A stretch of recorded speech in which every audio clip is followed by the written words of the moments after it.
ہم 75 آزادی کا امرت مہوتسو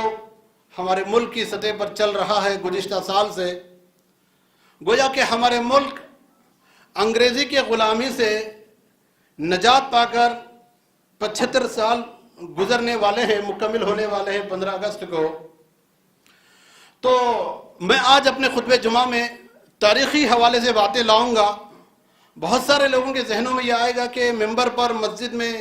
پولیٹیکل کی باتیں، دنیا والوں کی باتیں، یہ کہاں تک مناسب، اس طرح کی سوچ لوگوں کے ذہنوں میں آئے گا. تو میں آپ لوگوں سے ادباً گزارش کروں گا یہ سوچ ذہن سے نکال دیجئے. آج ممبر و محراب سے تاریخ کو بیان کرنا انتہائی ضروری ہے اور اس کا شریعت اسلام کا حکم بھی ہے.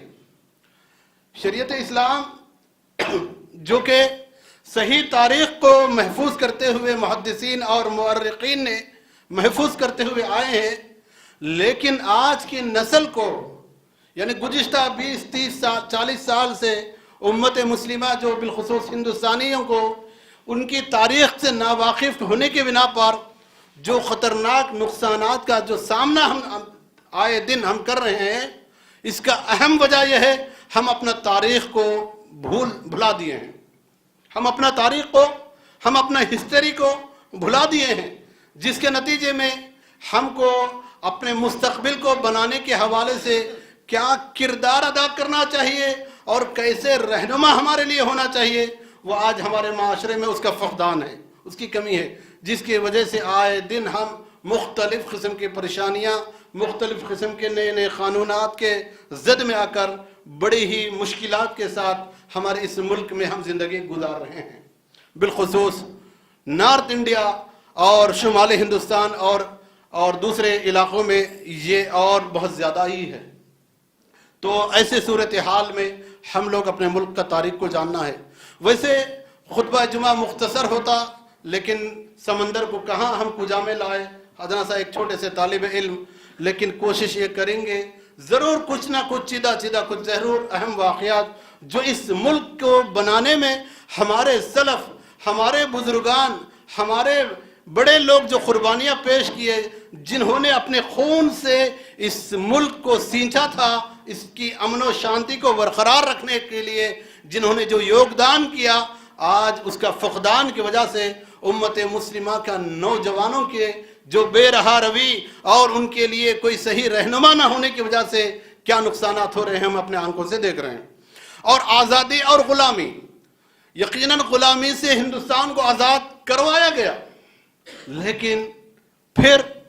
غلامی کی طرف اس ملک کو لے جانے کے لیے ناکام کوششیں جاری ہے.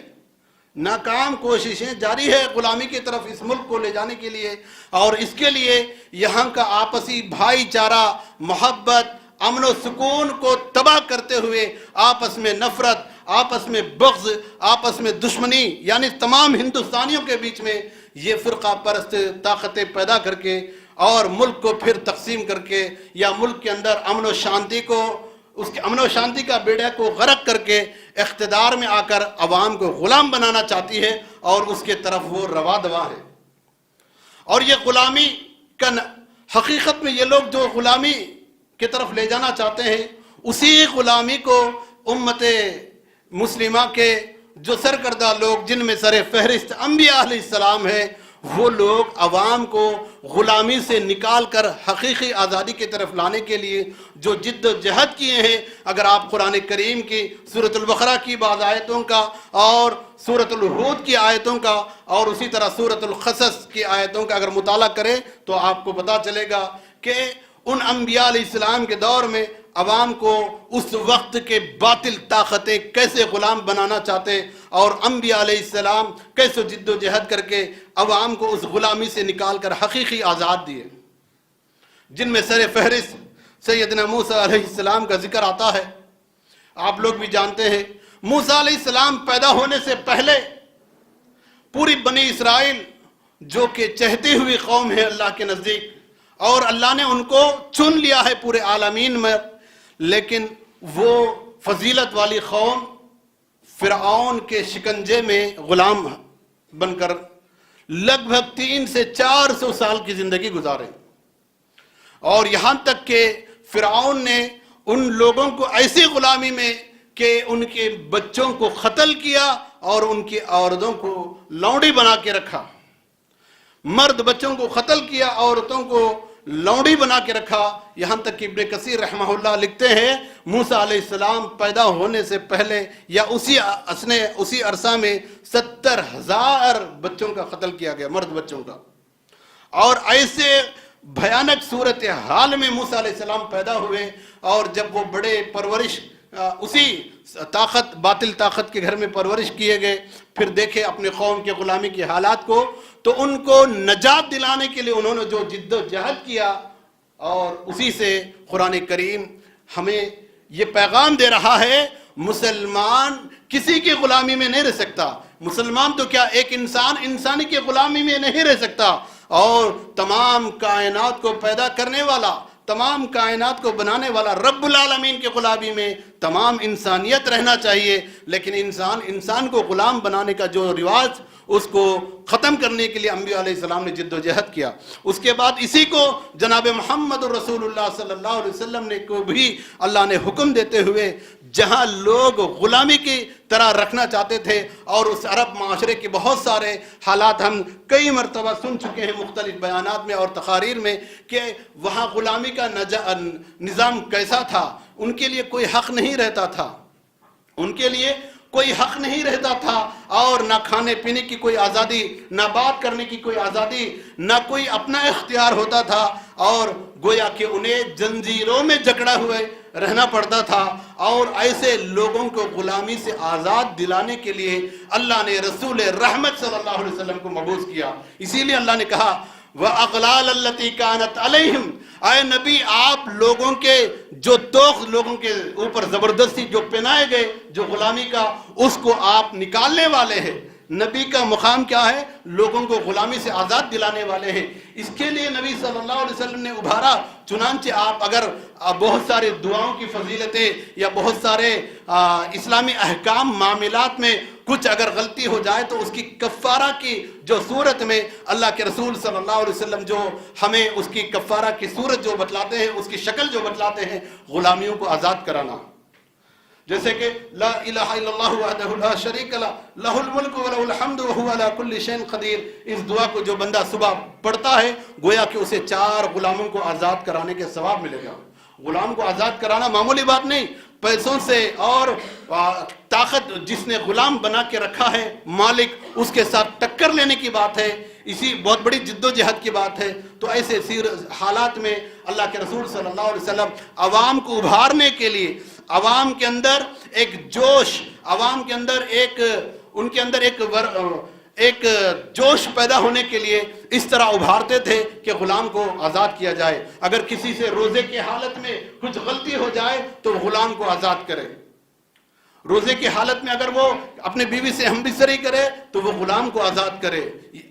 اس طرح کے جو معاملات احادیث کے ذریعے ہم کو ملتے ہیں تاریخ میں. اور اللہ کے رسول صلی اللہ علیہ وسلم کتنے غلاموں کو آزاد کیے ہیں. اللہ اکبر. قرآن کریم نے ان کے شان نزول کو ذکر کیا. وَمِنَ النَّاسِ مَن يَشْتَرِي نَفْسَهُ ابْتِغَاءَ مَرْضَاتِ اللَّهِ. اللہ کے بندوں میں کچھ ایسے بھی چہتے ہوئے بندے ہیں جن سے اللہ نے راضی ہوا. اور وہ کون بندے ہیں؟ ابن کثیر رحمہ اللہ اس آیت کے تفسیر سورہ بقرہ آیت نمبر 207 کی تفسیر میں لکھتے ہیں وہ صہیب رومی ہے، وہ بلال حبشی ہے، وہ مصعب بن عمیر، وہ اسی طرح وہ خباب بن عارت ہے. اور ایسے غلام جو عمار، یاسیر، سمیہ، ایسے لوگ تھے جنہوں نے غلامی کی زندگی، جنہوں نے کوئی آزادی نہیں تھا ان کے پاس. ایسے لوگوں کو اسلام نے آزاد کروا کر، جناب رسول اللہ صلی اللہ علیہ وسلم نے آزاد کروا کر بعد میں آنے والے امت کو پیغام دیا کہ مسلمان انسان کسی کی غلامی میں نہیں رہ سکتا، بالخصوص مسلمان، کیونکہ پیدا کرنے والا رب ہے. سارے بندے اسی کے ہیں اور سارے لوگ اسی کی طرف لوٹ کر جانا ہے. اسی کی غلامی چلے گی، یعنی رب العالمین کی بندگی چلے گی. جیسے ہم جانتے ہیں عبد یعنی غلام، اللہ کا بندہ اور اللہ کی بات کو ماننے والا، اللہ کے مطابق چلنے والا، ایسا بندہ انسانوں کی غلامی نہیں کر سکتے. اب کیا ہوا؟ دھیرے دھیرے وقت گزرتے جا رہا ہے. سامعین اکرام، اللہ کے رسول صلی اللہ علیہ وسلم انسانوں کی غلامی سے انسانوں کو آزاد کروا کر انہیں بہترین آزادی کا ایک بہترین تصور دے کر انہیں ہر طرح کے یہاں تک کہ غلاموں کو بھی آقا بنا کر اور حکمران بنا کر ایسی تربیت اللہ کے رسول صلی اللہ علیہ وسلم نے دے کر جو چلے گئے، جن میں بڑے مشہور ہم جانتے ہیں بلال رضی اللہ عنہ گورنر تھے، حضرت عمر عثمان رضی اللہ عنہ کی خلافت میں ان کو گورنر کیا، اور اسی طرح سلمان فارسی جو مجوسی کی گھروں میں پیدا ہوئے اور اسلام کے تلاش میں جب نکلے تو وہ بھی غلامی کے شکنجے میں جکڑے گئے، لیکن جب انہیں آزادی ملی اس کے بعد اللہ کے رسول کی صحبت میں جو تربیت ملی، اس تربیت کا نتیجہ تھا عثمان اور علی رضی اللہ عنہ کے دور میں وہ بھی گورنر بنائے گئے۔ اس طرح اللہ کے رسول بے شمار صحابہ اکرام کو جو کہ غلامی کی زندگی گزارنے والے ان لوگوں کو تربیت دے کر آقا بنا دیا، مالک بنا دیا، گورنر بنا دیا، سپر پاور طاقت بنا دیا، جن کو اس وقت کے بڑے سپر پاور طاقتیں دیکھ کر ڈرا کرتے تھے۔ تو سامعین کرام، یہ سلسلہ چلتے آیا، خلفائے راشدین کا دور گزرا، اس کے بعد مسلمانوں کی فتوحات ہوتے گئے، پورے اسلام مدینہ سے باہر نکلتے ہوئے پورے عالم میں چھاتے ہوئے ہندوستان میں بھی داخل ہوا، اور اس کا ایک الگ داستان ہے۔ ہندوستان میں تو اسلام اللہ کے رسول کے زمانے میں آیا، اور پھر اس کے بعد محمد بن قاسم جو کہ یہاں ظلم ہو رہا تھا سن 92 ہجری میں محمد بن قاسم اس ملک جو متحدہ ہندوستان، جس میں بنگلہ دیش اور پاکستان، افغانستان کا لگ بھگ آدھا سے زیادہ حصہ اس متحدہ ہندوستان میں شامل تھا، یہ سارا کا سارا اس ملک میں محمد بن قاسم نے یہاں کا جو ظلم کرنے والا ایک راجہ داہر تھا، اس کے ظلم سے عوام کو نجات دینے کے لیے، اور محمد بن قاسم نے 12,000 سپاہیوں کو لے کر، لشکر کو لے کر حجاج بن یوسف کی جو ان کی حکم سے یہاں آئے اور عوام کو اس ظالم بادشاہ کی غلامی سے عوام کو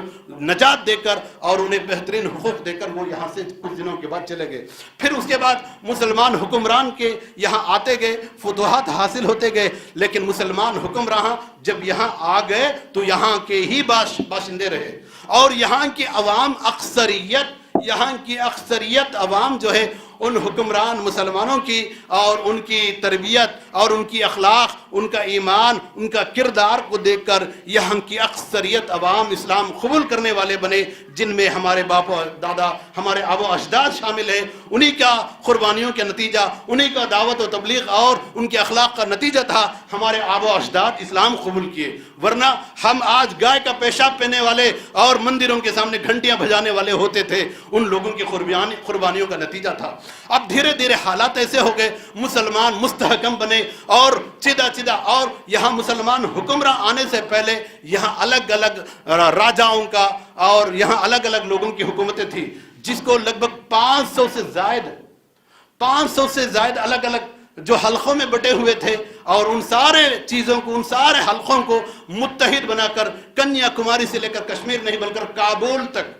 کابل کیا ہے؟ افغانستان کی کیپٹل سٹی ہے، کنیا کماری سے لے کر کابل تک مسلمان ایک زبردست حکمران اکھنڈ بھارت قائم کر کے عوام کو ایسا انصاف دیا، عوام کے ساتھ ایک ایسا سلوک بہترین پیش کیے کہ ان کے دور حکومت میں بھی عوام ذوق در ذوق اسلام قبول کیے۔ سامعین کرام، میں آپ لوگوں کا توجہ چاہتے ہوئے معذرت بھی چاہ رہا ہوں کہ وقت کو آپ گھڑی کو نہ دیکھیں، 5-10 منٹ ذرا اگر کچھ زیادہ ہو جائے تو برداشت کریں، کیونکہ تاریخی واقعات شاید آپ کو سننے کو نہ ملیں گے ایسے، اسی لیے آج بہت سارے بھائیوں کی اصرار پر بھی ہم خاص ریکارڈ کروا رہے ہیں کہ یہ بہت ضروری ہے، کیونکہ یہ تاریخ 20 سال پہلے آپ جا کر یوٹیوب پہ دیکھیے، یہ 3-4-5 سال کے اندر ہی آپ کو اپنے اس موضوع پر آپ کو بیانات ملیں گے، لیکن اس سے پہلے نہیں ملیں گے، جبکہ کتنے قربانیاں پیش کیے، کتنے مصیبتیں ان کے اوپر آئی، کتنے آزمائشوں سے وہ گزرے، جو اس ملک کو انگریزوں کے چنگل سے آزاد کروانے کے لیے، اور یہاں زبردست حکومت مسلمانوں کی چل رہی تھی۔ سن 1600 عیسوی میں، تاریخوں کو اچھی طرح یاد رکھیے، سن 1600 عیسوی میں پورچگل کے لوگ یہاں تجارت کے خاطر، اس سے پہلے واسکو ڈی گاما نامی ایک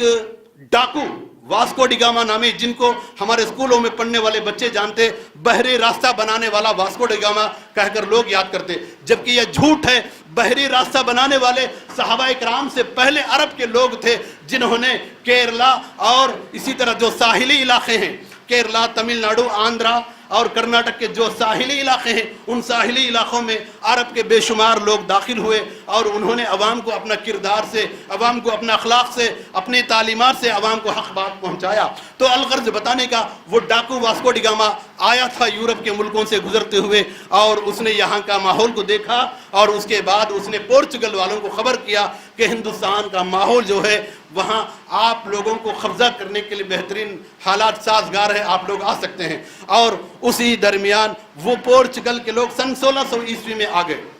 اور پھر ان لوگوں نے یہاں تجارت کے مقصد کے لیے آئے، اور اپنے تجارت کے سامان کو رکھنے، اپنے تجارت کے مال کو حفاظت کرنے کے لیے اس وقت موجودہ حکمرانوں سے اجازت نامہ لیتے ہوئے بڑے بڑے گوڈان بننا شروع کیے۔ سب سے پہلے ان لوگوں نے کلکتہ میں پہنچے، کلکتہ وہ بھی ساحلی علاقہ تھا، وہاں پہنچے، اسی طرح پھر بامبے پہنچے، اسی طرح وہ لوگ کیرلا پہنچے، اسی طرح وہ لوگ مدراس پہنچے۔ مدراس حقیقت میں مدارس نام تھا، بعد میں جا کر مدراس بنا، اب جا کر وہ چنئی بنا۔ مدارس وہاں الگ الگ امام شافعی رحمۃ اللہ علیہ کے مکتب فکر سے تعلق رکھنے والے، ایجپٹ سے اور اسی طرح جورڈان سے بہت سارے علماء اکرام محدثین اس مدارس کے علاقے میں، اس علاقے میں آ کر الگ الگ مکاتب قائم کر کے مدارس قائم کیے تھے۔ وہ مدارس کا علاقہ تھا، وہ بعد میں جا کر مدراس بنا، آج تو اس کو چنئی کر دیے۔ اور اسی طرح تھانہ علاقہ جو بمبئی سے قریب تھا، وہاں حضرت عمر فاروق رضی اللہ عنہ کے دور میں ہی صحابہ اکرام آ چکے تھے، اور عثمان کے دور میں رضی اللہ عنہ کے دور میں صحابہ اکرام آ چکے تھے۔ وہاں مسلمان دھیرے دھیرے وہاں کی آبادی بڑھتے بڑھتے وہاں بھی ساحلی علاقوں میں مسلمان زبردست، اور ملا لوگ یعنی کشتیاں چلا کر، اور اسی طرح مچھیوں کی پکڑنا، مچھوارے وغیرہ، یہ پورا پیشہ مسلمانوں کے ہاتھ میں تھا، یہ پورا پیشہ مسلمانوں کے ہاتھ میں تھا۔ دھیرے دھیرے جب انگریزوں نے آیا، مسلمانوں کی معاشی حالات کو، کمزوری کو دیکھتے ہوئے، رشوتیں دیتے ہوئے مسلمانوں کے بعض لوگوں کو اپنے قبضے میں لے لیا، جیسے کہ وہ لوگ ان کے ہاتھوں میں ذلی آ گئے جو رسول اللہ صلی اللہ علیہ وسلم کے ساتھ بغض رکھتے ہیں، خاص کر ابو بکر، عمر اور اما عائشہ رضی اللہ عنہ کے ساتھ بغض، نفرت رکھتے ہیں، یعنی وہ طبقہ جو حالانکہ وہ مسلمان تو کہلاتے ہیں، اور وہ طبقہ شیعہ کا طبقہ جو ان کے چنگل میں آ گئے اور ان لوگوں کو اپنے ہاتھ میں لے لیا۔ پھر وہ انگریز اپنے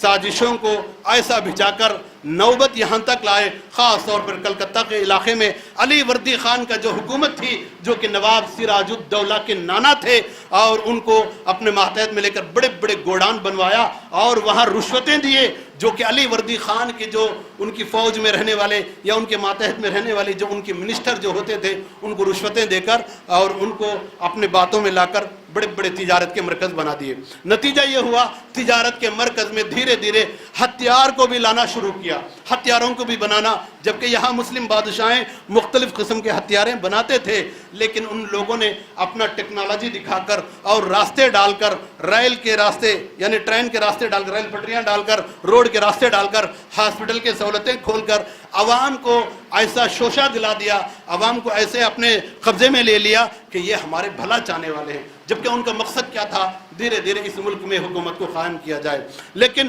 نواب سراج الدولہ جیسے ہی علی وردی خان کی جو حکومت تھی، ان کے انتقال کے بعد ان کے نواسے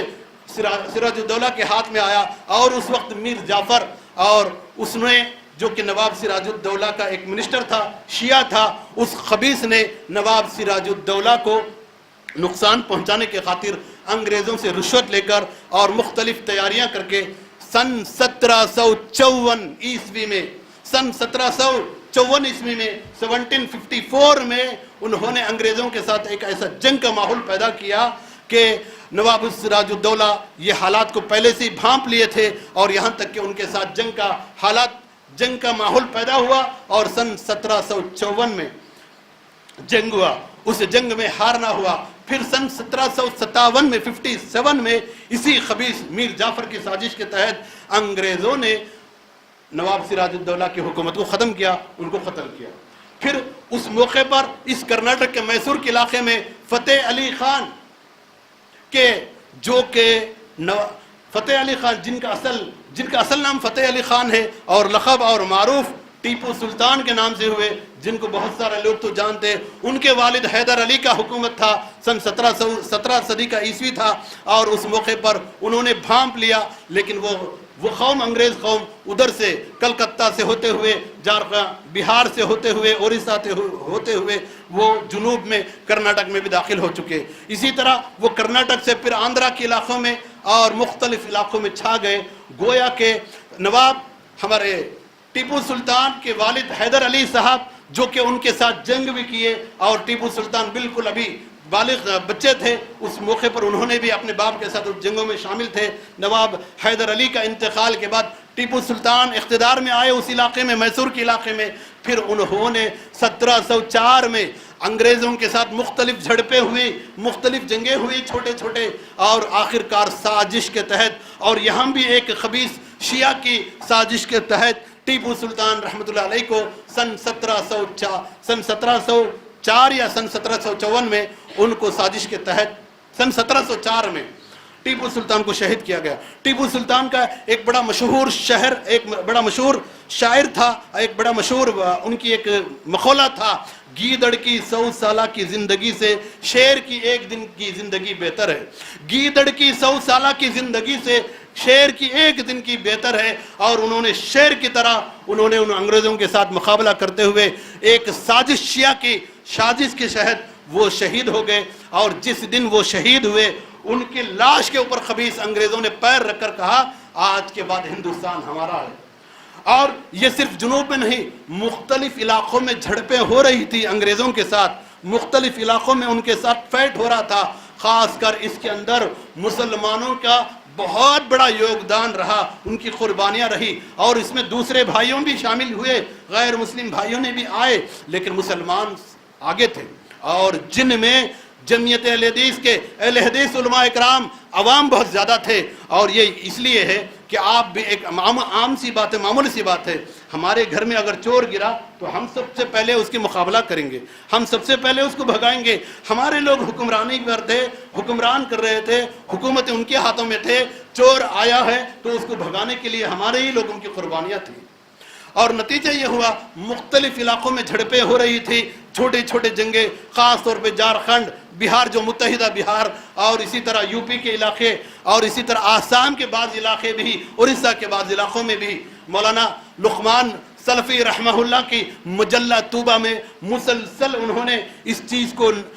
ایک مضمون نکالے تھے کہ آزادی ہندوستان میں علماء بہار کے نام سے, اللہ اکبر, ایک دو نہیں, لگ بھگ 150 سے 200 لوگوں کے علماء کرام کا قربانیوں کا پورا بینڈنگ میرے پاس ہے. اس کے علاوہ ایک دو علماء کرام نہیں بلکہ کلکتہ کے اندر آج بھی, کلکتہ اور ویسٹ بنگال جو ہے وہاں آج بھی بہت سارے علاقے مسلم علاقے, پورا کا پورا گاؤں مسلم, جن میں بعض مرشد آباد جو ڈسٹرکٹ ہے اس کے ڈسٹرکٹ میں رہنے والے بہت سارے گاؤں جو ہے پورا کا پورا گاؤں اہل حدیث, وہاں کوئی دوسرے جماعت نہیں, کوئی دوسرا مذہب نہیں. اتنی قربانی آج بھی موجود ہے وہ لوگ. اور وہ لوگ کیسے قربانیاں پیش کیے. اور لکھتے ہیں مورخ سن ہنٹر, ایک انگریز کا مورخ, لکھتا ہے اپنی کتاب کے اندر, اس ملک میں ہم کو بھگانے کے لیے, یعنی ہم انگریزوں کو بھگانے کے لیے جو اگر قربانیاں پیش کیے ہیں تو وہ وہابی لوگوں نے پیش کیا.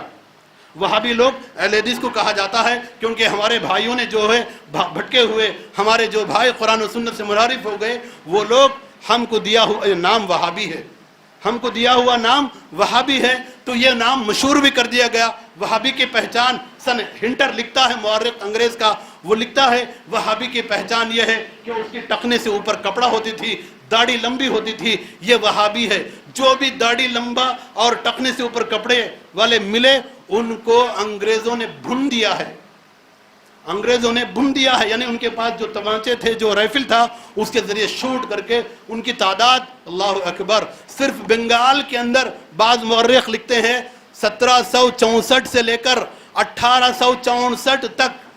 1764 سے لے کر 1864 تک ان کی تعداد 2.5 لاکھ ہے, جن میں علماء ہے. علماء کی تعداد 2.5 لاکھ, 100 سال کے اندر اتنی قربانی ہے تو عوام کی کتنی ہو سکتی ہے, آپ لوگ اندازہ لگائیے. اتنا ہی نہیں, 1864 سے لے کر 1867 تک, 64 سے یا 1864 سے لے کر یا 1867 تک, چاندنی چوک دلی سے لے کر کابل تک ہر بڑا درخت کو ایک ایک عالم کو لٹکا کر پھانسی کی سزا دیا گیا. اس کے علاوہ کالا پانی کا سزا وہ ایک الگ سزا ہے. کالا پانی جو ہے انگریزوں نے ہندوستان کی آزادی کے لیے لڑنے والے مسلمانوں کو دیا گیا ایک جیل ہے. انڈمان نکوبر جو ایک وہ وادی ہے اور آپ لوگ جانتے ہیں وہ ہندوستان کے بالکل آخری حصے میں ہے. کالا پانی کا سزائیں اور جن کالا پانی کی سزائیں پانے والے لوگ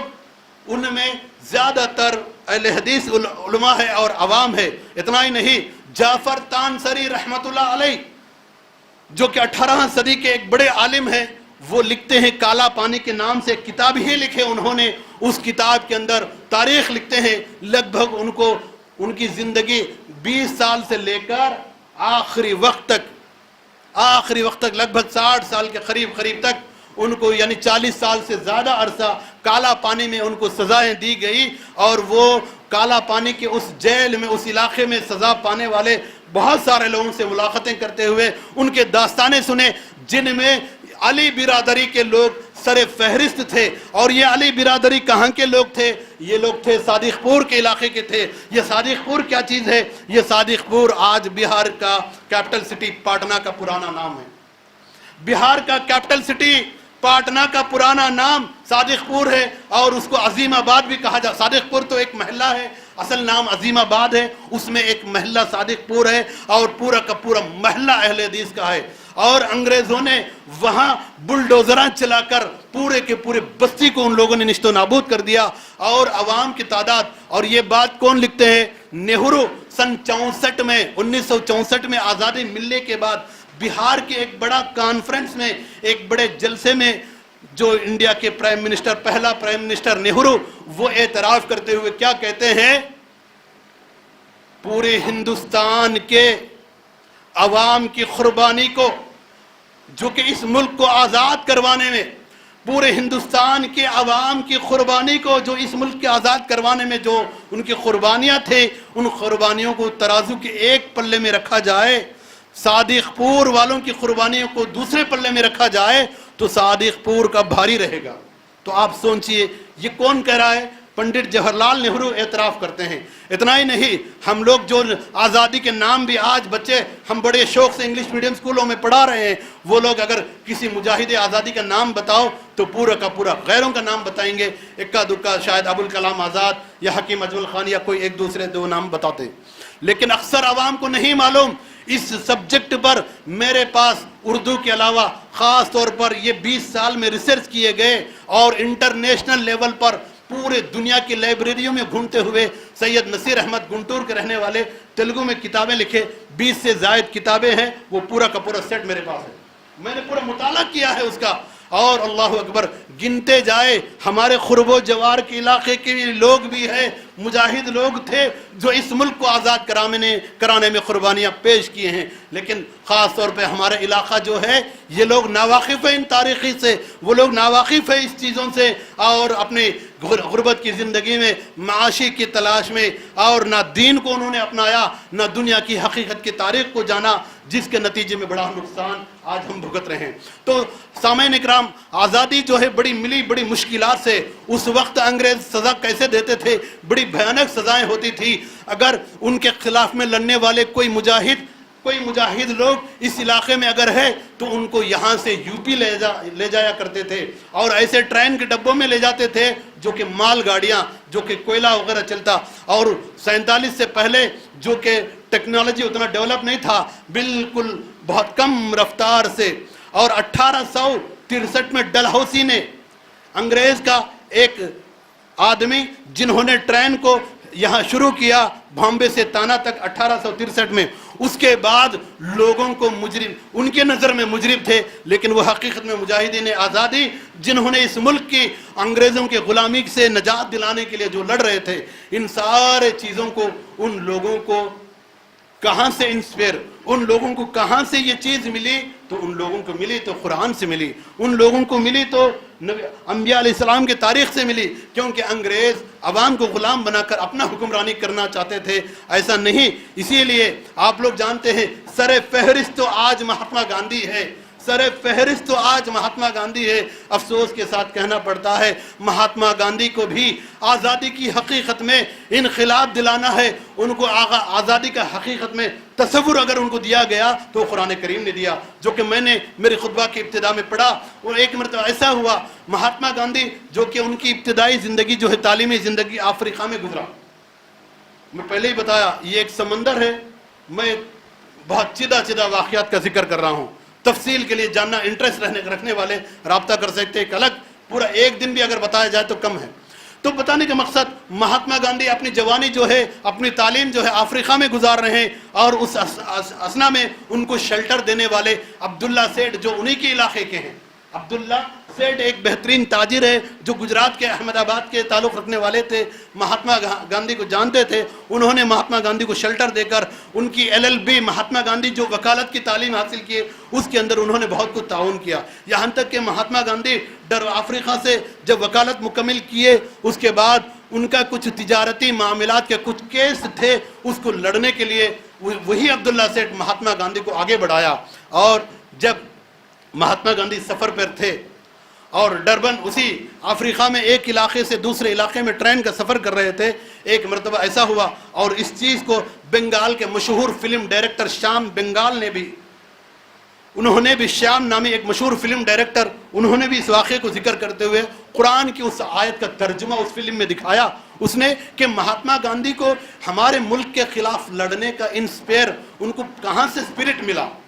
تو سورۃ النساء کی اس آیت کا، جس کے اندر اللہ ذکر کرتا ہے، کیا وہ کمزور، وہ مستضعفین اور وہ کمزور بوڑھے لوگ اور عورتیں، بچے جنہوں نے غلامی میں جکڑے ہوئے ہیں، جن کے اوپر ظلم کیا جا رہا ہے، اور وہ رب العالمین سے دعا کر رہے ہیں، اے اللہ ہمارے پاس کوئی مدد کرنے والے کو بھیج دے تاکہ ہمیں اس غلامی سے آزاد دلائے، وہ دعا کر رہے ہیں، کیا تم ان کی پکار کو سن کر تم لبیک نہیں کہتے؟ کیا تم اٹھ کھڑے نہیں ہوتے؟ یہ بات مہاتما گاندھی قرآن میں پڑھا، بڑا لمبا واقعہ ہے، اور وہ بھی ٹرین میں جب سفر کر رہے تھے، انگریزوں نے ان کو ٹرین سے دھکا دیا، اس سفر میں ان کے ساتھ میں قرآن تھا، ساتھ قرآن کے وہ نیچے پلیٹ فارم پہ گرے تو اچانک ان کے ہاتھ جو ہے اسی سورۃ النساء کی اس آیت پر پہنچی، جہاں ابھی جو ہم نے اس کا ترجمہ اور ابتدا میں اس کی آیت پڑھ کر آپ کو سنایا۔ تو انہوں نے اس آیت کو پڑھنے کے بعد حیران ہوئے، اور پھر مطالعہ کرنا شروع کیے، اور ہندوستان کے حالات کو غور کیے، تو یہاں کیسے غلامی کی زندگی، انگریز کیسے ظلم کر رہے ہیں لوگوں کو۔ اللہ اکبر، ہم نے بہت سارے علماء سے بھی سنا ہے، ابھی سن 2004 میں پاکوڑ میں جمعیت کا ایک بہت بڑا کانفرنس ہوا، پاکوڑ جھارکھنڈ کا ایک سٹی میں کانفرنس ہوا، لگ بھگ 10 سے 15 لاکھ عوام وہاں شامل ہوئے، جن میں ایک زبردست مجاہد آزادی جن کو اس وقت ایوارڈ دیا گیا، اس وقت ان کی عمر 94 تھی، 2004 میں ان کی عمر 94 تھا، مولانا قیوم رحمانی مفسر قرآن تھے۔ انہوں نے بھی بہت سارے واقعات کو، جن کو بہت سارے لوگوں نے ملاقاتیں کیے ان سے، اور اس وقت کے حالات سے انہوں نے بہت سارے نوجوان طالب علم اسٹوڈنٹس ان کے واقعات کو لکھ لیے، کہ انہوں نے ذکر کیا 2004 اس پاکوڑ کے جلسے میں، کہ ان کی جوانی میں کیسے حالات پیش آئے، کیسے کیسے قربانیاں ہمارے لوگ پیش کیے۔ علامہ شہید اسماعیل رحمۃ اللہ علیہ، احمد شہید رحمۃ اللہ علیہ، اور کتنے نام میں گناؤں، اگر میں صرف نام پڑھتے جاؤں تو گھنٹوں بھر وقت ہو جائے گا۔ اور انڈیا گیٹ پر بھی یہ چیز آج بھی موجود ہے، جہاں اس ملک کے خلاف لڑنے والے بعض لوگوں کے نام وہاں لکھے گئے۔ جب بعد میں لوگوں نے گنتی کی ان ناموں کو، 95,000 نام وہاں لکھے گئے، جن میں 63,500 مسلمانوں کے ہیں۔ اس ملک کے خلاف، انگریزوں کے خلاف، اس ملک میں انگریزوں کے خلاف لڑنے والے لوگوں کے نام انڈیا گیٹ پر درج ہے، جو کہ 95,000 ہے، جن میں 63,500 مسلمانوں کے ہیں، اور 4 سے 5,000 کے قریب عبداللہ عبد الرحمن اس طرح کے نام ہیں والدیت کے ساتھ میں۔ تو بتانے کے مقصد، ہمارے اسلاف نے بہت سارے قربانیاں پیش کیے، اس کے بعد یہ ملک آزاد ہوا۔ اور اتنا ہی نہیں، اس تحریک کو آگے بڑھانے میں جو کچھ سلوگن کی ضرورت ہوتی تھی، جو کچھ مواد کی ضرورت ہوتی تھی، اس کو تیار کرنے میں بھی ہمارے لوگ آگے تھے۔ جیسا کہ ابوالکلام آزاد رحمۃ اللہ علیہ، جو کہ 1888 میں مکہ میں پیدا ہوئے تھے، انڈیا کے کلکتہ کے علاقے کے تھے، لیکن ان کے والد خیر الدین نے جوانی میں چلے گئے تھے مکہ، اور ابوالکلام وہی مکہ میں پیدا ہوئے۔ پھر انہوں نے مکہ سے ان کے والد جب انڈیا آئے، جو کہ ان کے مریدوں نے، خیر الدین کے مریدوں نے بلایا ان کو، پھر آئے تو یہاں زندگی گزارنے لگے۔ پھر یہاں آزادی کے جو مختلف تحریکیں چل رہی تھی انگریزوں کو بھگانے کے لیے، ابوالکلام آزاد 1885 میں قائم ہونے والا کانگریس میں انہوں نے بالکل چھوٹی سی عمر میں شامل ہوئے۔ اور چھوٹی سی عمر میں انہوں نے شامل ہوئے اور دیکھا، اور ان کی 23 سالہ زندگی میں نوجوانوں دیکھو ہماری جوانی کو ہم کہاں برباد کر رہے ہیں۔ ابوالکلام آزاد 23 سال کی زندگی میں انہوں نے ہلال کا ایک میگزین نکالا، انگریزوں نے اس پر پابندی لگایا۔ البلاغ کا ایک میگزین نکالا، انگریزوں نے اس پر پابندی لگایا۔ ابوالکلام آزاد مطالعہ بہت زیادہ کرتے تھے، کتابوں کی زیادہ مطالعہ کرتے ہوئے ایک ایسا زبردست عالم بنے، کیونکہ بچپن کا زبان تو عربی تھا اور ابتدائی تعلیم عربی مکہ میں ہی حاصل کیے تھے۔ انہوں نے مفسر تھے اور سورۃ فاتحہ کے تفسیر پر انہوں نے سورہ فاتحہ کے جو 40 نام پیش کیے کوئی دوسرے محدث نے پیش نہیں کیے۔ ام الکتاب کے نام سے تفسیر لکھے، قرآن کا مختلف تفسیر، سورتوں کے تفسیر بھی لکھے، اور تاریخ ہند لکھے، اور حالات ہندوستان کے حالات بھی لکھے۔ اور انگریزوں کی سازش کے نتیجے میں بعض یہاں فرقہ پرست طاقتیں جب یہاں وجود میں آئے، ان لوگوں نے ملک کو مذہب کے نام پہ بانٹنے کی کوشش کیے، تو ابوالکلام آزاد اسی دلی کی جامع مسجد میں کھڑے ہو کر لوگوں کو کہتے تھے تم دوسرے ملک میں نہ جاؤ، ہم اسی ملک میں رہنے والے، یہیں پیدا ہوئے، یہیں رہیں گے، یہیں مریں گے، دوسرے ملک میں جائیں گے تو زندگی اجیرن ہوگا، زندگی مشکلات میں ہوگا۔ لیکن لوگوں نے نہیں سمجھا، بہت سارے لوگ چلے گئے اور پاک کے نام پہ اس کو ناپاک سمجھتے، ان لوگوں نے پاک بول کر ایک ملک بنایا، لیکن وہ آج تک پاک نہیں ہوئے۔ وہاں جتنے شرک کے اڈے ہیں، وہاں جتنا ظلم ہو رہا آپس میں مسلمانوں کا، شاید یہاں آپسی مسلمانوں کا اتنا نہیں ہوتا۔ ابوالکلام آزاد انہوں نے لوگوں کو روکا، لیکن بہت سارے لوگ چلے گئے۔ اب یہاں نتیجے میں ملک کی ترقی میں بہت سارے قربانیاں پیش کیے۔ یہاں ملک کا آئین بنانے کا، دستور بنانے کی بات آئی، اس وقت ڈاکٹر بی آر امبیڈکر جو بالکل انتہائی نچلی ذات سے نکلے ہوئے تھے، ان کے ساتھ بھی بہت ظلم ہوا، ان کے ماننے والوں کے ساتھ بھی بہت ظلم ہوا، لیکن سارے ظلم کو سہتے ہوئے انہوں نے اپنے تعلیم کو مکمل کر کے اس ملک کو آزاد کروانے میں، جو اس ملک کے اندر ایک اچھی حکومت کو قائم کرنے کے لیے جو دستور پیش کرنا تھا، انہوں نے سعد اللہ نامی آسام سے تعلق رکھنے والے ایک بہترین تعلیم یافتہ کو ساتھ میں لے کر، جو کہ مسلمان تھے، جن کا نام سعد اللہ تھا، اس طرح اور بھی بہت سارے لوگوں کو ساتھ میں لے کر دستور قائم کیا، اور وہ دستور کو بنایا، اور اس بنانے میں انہوں نے قرآن کریم کا مطالعہ، رسول اللہ صلی اللہ علیہ وسلم کی سیرت کا مطالعہ، مختلف ملکوں کا مطالعہ کرتے ہوئے دستور قائم کر کے یہ جمہوریت کا حق دیا۔ یہاں رہنے والے ہر مذہب کے آدمی، ہر دین کا آدمی، وہ اپنا دین کو اختیار کر سکتا ہے، اپنا دین کو پرچار کر سکتا ہے، اپنے دین پر عمل کر سکتا ہے، یہ سارے حقوق دیے۔ لیکن لوگوں نے اس کو بھلا دیا، لوگوں نے اس چیز کو پسے پشت ڈال دیا۔ آج تک مسلمانوں کو بھی معلوم نہیں، لیکن آج وہ فرقہ پرست طاقتیں اس دستور کو مٹانے کے لیے، ملک کے اندر عوام کو پھر غلامی بنانے کے لیے جو کوششیں کی جا رہی ہے، اور اسی کے اندر ایک میٹھا میٹھا سلوگن جو دیا گیا، ہر گھر ترنگا کا، اس کو ہم اپناتے ہیں، بھلے اس کے پیچھے کیا چیز ہے اللہ جانے، لیکن ہم اپناتے ہیں، کیونکہ ترنگا کو تیار کرنے والے بھی مسلمان سریہ طیب جی تھی، جے ہند کا نعرہ لگانے والے عابد سفرانی مہانی تھے، اور اس طرح بے شمار واقعات تھے۔ وقت اجازت نہیں دے رہا، میرے بھائیوں، میرے نوجوانوں، آپ لوگوں سے گزارش ہے، ہمیں اپنا ملک کا تاریخ کو جاننا ضروری ہے، اپنا ملک کا حالات کو جاننا ضروری ہے، اپنے ملک کے اندر ہمارے اسلاف کیسے قربانیاں پیش کیے، آج کے حالات میں ہم کیا کر سکتے ہیں۔ علماء کی رہنما میں ہم وہ قربانیاں پیش کرنے کے لیے انتہائی ہم آگے بڑھنا چاہیے، ورنہ آگے نسلیں ہمارے لیے بد دعائیں دینے لگیں گے، ہمارے لیے لعنتیں بھیجنے لگیں گے کہ ہمارے بڑوں نے ہمارے لیے کچھ نہیں کیا۔ ہم اپنے مصروف کاموں میں نہیں رہنا چاہیے، بلکہ آخرت کا فکر کرتے ہوئے ہم کو ہمارا زندگی کا حقیقت مقصد سمجھ کر اس ملک کے اندر بھی ہم ایک بہترین شہری ہیں، اس ملک کو چاہنے والے، اس ملک کی خدمت کرنے والے، یہ ہم عوام کو پیغام دیتے ہوئے ہمارا کردار کو نبھانے کی ضرورت ہے۔ اللہ رب العالمین سے دعا کرتے ہیں اللہ تعالیٰ ہمارے ملک کے اندر جو حالات بدل رہے ہیں، اللہ تعالیٰ ان حالات کو سدھار دے، ہمارے ملک کی حقیقت تاریخ کو سمجھنے کی اللہ ہمارے مسلمان بھائیوں کو توفیق عطا فرما دے۔